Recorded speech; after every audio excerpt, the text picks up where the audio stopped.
Big Pun was one of the wildest dudes in the game before his death, and today we're breaking down the crazy beef that allegedly led to Pun smashing a bottle on Jay-Z's head and kidnapping a DJ at gunpoint. Back in the 90s, Fat Joe's Terror Squad and Jay-Z's Rockefeller Records were taking over as the biggest crews in New York. Fat Joe and Jay-Z had always been cool during their come-up, but then something went down that changed everything. It's not exactly clear where it all started, but rumors say that Joe was pressed about Jay fronting about his lifestyle and rapping about the streets when he wasn't really like that. Jay also sampled Fat Joe's track 1 2 Pass It on his own song Bring It On, and Joe allegedly wasn't cool with Jay using his voice while copying his style. Fat Joe was making himself look like a mob boss with bars about moving weight and running the streets. Jay eventually started doing the same thing, and there were always questions about how active Jay-Z really was in the trenches before he hopped in the booth. At that point, there wasn't any real beef, and the Terror Squad affiliate even booked Jay to perform at a club called Carbon. Nobody knows exactly what went down next, but this is the story according to people close to the situation. Jay was offered $15K to come out and perform at the club.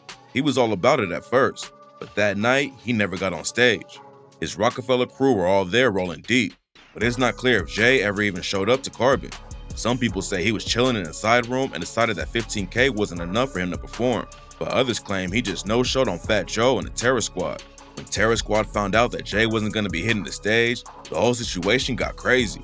According to Cuban Link, all of the Rockefeller crew were in one VIP section of the club, and somebody from Terror Squad went over to their side and asked them what was up with Jay-Z not showing. According to Cuban Link, Jay's artist Memphis Bleek was there with the rest of Rockefeller, but it's not clear if he's responsible for what happened next. When the Terror Squad affiliate asked the Rockefeller crew about Jay, someone allegedly smashed a bottle on his head. He stumbled back to the Terror Squad side all bloodied up, and that's when the situation popped off. Cuban Link says, "We flipping on, Pun, he pull out a Rambo knife. I'm on top of the bar flinging bottles. Niggas is swinging. R&S niggas is beating up niggas over there." So we just started just wilding because we seen that. There have been rumors ever since that Pun smashed a champagne bottle on Jay-Z's head during the fight, but nobody can even agree if Jay was there when it all went down. Some people say that Jay was there clowning the Terror Squad crew and smacking people with wads of cash before the fight broke out. But Cuban Link says, Jay-Z being there? I don't recall him being there. Other rumors say that Pun threw a bottle at Jay's head while he was trying to duck out of the club and missed. But this all went down way before cell phones were around, and all we know is what other people say about it. Pun's widow, Lisa Rios, says that the story's all cap and she doesn't know why people keep trying to spread rumors around. About Pun hitting him in the bottle, I don't know where it came from.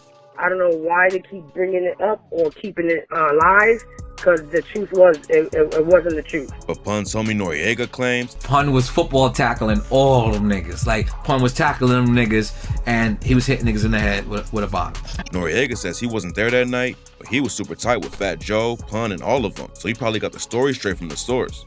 According to rumors, Nas even confirmed the story on a leaked Ether verse that he ended up leaving off the official track. The verse allegedly says, "Call yourself gangsta, but you were begging for pardon that night in Carbon when Terror Squad flipped on your squadron. Try to front on their checks, so Pun put a gun to your chest." Pun allegedly sent a sneak diss at Jay and confirmed the rumors on the track banned from TV when he said, "Champagne on the rocks, sporting the Fort Knox Lazarot, shark salad with carrots, pork chops and applesauce, twin connection, disrespect, and watch your body cave in." There's a lot of debate about whether the line was aimed at Jay or not. But then Jay's homie Sauce Money dropped the track Middle Finger You, and it allegedly led to Pun kidnapping a DJ with an Uzi. On the track, he allegedly took shots at Pun and Joe with the line, "Slick nigga, far from a snitch nigga or bitch nigga, quick to click on a sick nigga.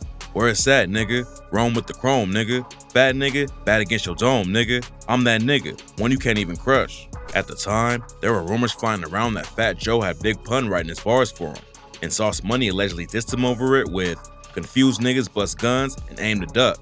If you happen to sell half weight, your game is luck. Who write for who? Y'all sound the same. Lame as fuck."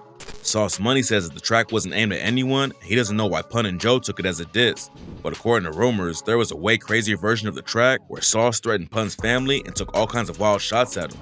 A small-time local DJ named Who Kid was allegedly the only one who had the alternate version, and he was passing it around the city on his mixtapes. Word got back to Pun that Who Kid was putting it out there, so he came up with a crazy plan to get at him. According to Who Kid, getting 1K was huge for a local dude like Who Kid, so he jumped on the opportunity immediately and almost got himself killed. He pulled up to the spot to meet the fake promoter, and that's when a car rolled up and the dude said to follow him. Who Kid followed them into some projects and got out of the whip. There was a van right there in the middle with chrome rims and flames all over the sides, but it was too dark for Who Kid to tell who was inside when the side door slid open. He walked up to the van and realized it wasn't Funk Flex in front of him, but by the time he realized it was Big Pun, someone pushed him inside the whip, and all of a sudden, he was literally on his knees in front of one of the craziest dudes in the rap game. Who Kid says Pun pulled an Uzi on him and started pressing him over the tape. Apparently, the Latin Kings were putting pressure on Pun to do something about the beef because the situation was making everyone on their side look bad. But Pun realized that Who Kid was just a DJ trying to hustle his way into the industry. Pun ended up letting Who Kid go without hurting him, but by that point, he was on a mission to find Jay-Z and settle the beef for good. According to rumors, Pun rolled up to Rockefeller Records and stormed through the office yelling for Jay to come out. He allegedly caused a massive scene and had everyone in the building shook. Luckily for Jay, he didn't have to face Pun while he was on the rampage. But when he heard about what went down, he knew that the situation had to be sorted out. Jay tried to squash everything when he ran into Cuban Link at a DMX listening party. Cuban says Jay came up to let him know that the Sauce Money track wasn't about Pun and Fat Joe. So at the end of everything, you know what I'm saying, like Jay-Z pulls me to the side and tells me, yo Q, you tell your mans in them that record wasn't for them, man, you heard? So I said, I'll tell him. He gave me that, and then, I went and told him there was nothing, you know what I'm saying? But they still felt that way, you know what I'm saying? And when the three of them had a meeting in Chicago, rumors said that Pun almost took Jay out. Big Pun and Jay-Z were scheduled on the same show in Chicago, and that's when Pun and Fat Joe held a private meeting with him in the green room. Nobody really knows what went down besides the three of them, but rumors say that at one point, Pun actually started chasing Jay-Z around the couch. Some people call cap on the story though, because by the time they came out of the room, everything was cool and both of them performed that night. Big Pun tragically died not long after, so rap fans never got to see him and Jay link up in the booth. Fat Joe and Jay-Z were cool for a while too, but that all changed when Joe's homie Nas started one of the most infamous beefs of all time with Jay.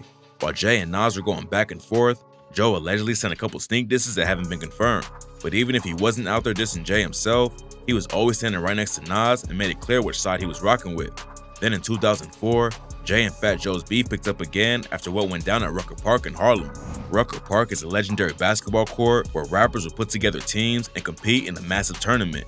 In 2004, Joe and Jay-Z's teams both made the finals, but the game got canceled because of a blackout and Jay didn't show up when they rescheduled. Joe's team took home the championship, and he took shots at Jay over it on Terror Squad's biggest hit, Lean Back. On the track, he said, "K keep telling me to speak about the Rucker. Matter of fact, I don't want to speak about the Rucker. Not even Pee Wee Kirkland could imagine this. My niggas didn't have to play to win the championship." Jay clapped back with "The game is mine" and said, "But I'm the proud new owner of the Nets. No diploma, no regrets. Don't even talk about no Ruckers, motherfuckers." There was static between them for over a decade, but in 2016, Fat Joe and Jay finally squashed it and linked up for the remix of All the Way Up. Joe says he regrets ever having beef with Jay in the first place and takes full responsibility for what went down. With everything that happened with us and Rockefeller and all that was Fat Joe's doing, and I played myself and I was wrong. And you know what? I wasted 10, 15 years. We could have got money with each other. But luckily, both of them survived and can now put on for New York together.